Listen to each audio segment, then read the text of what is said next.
hello mga kalola. Ayan, pakikita ko sa inyo yung mga puno na naglalaglagan na yung mga dahon. At sa susunod na ulit dadahon. Ayan, bulol. Ayan mga kalola, kita nyo yung mga puno, nilalamig na rin yung mga puno kaya wala ng mga dahon tulad nitong isang ito. Ayan, wala na silang mga dahon. Ayan, naubos na, tuyo na.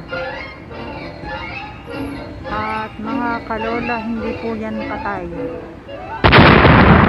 Sa next year magkakaroon ulit sila ng bulaklak at dahon. Ayan, yun pa dun sa kabilang side, kaya lang ay against the light. Okay,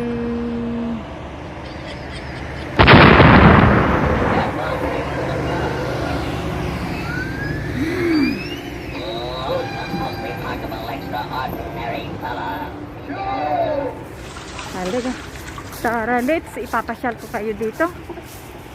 Ayan, pasyal muna tayo. Ayan, papakita ko sa inyo yung mga dahon na natutuyo. Ayan, ayan na, sa lapag lahat ng dahon. Ayan, diba ang ganda mga kalola?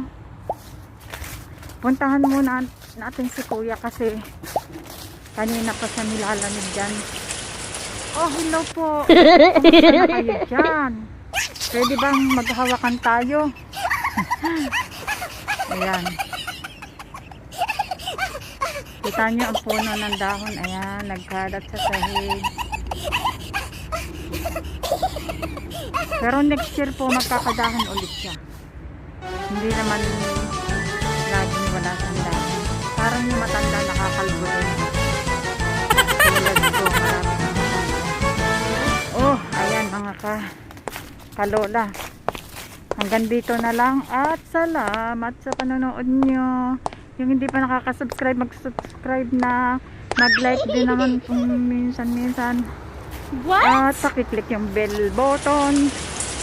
Click nyo lang yung bell para laging updated kayo sa aking mga video.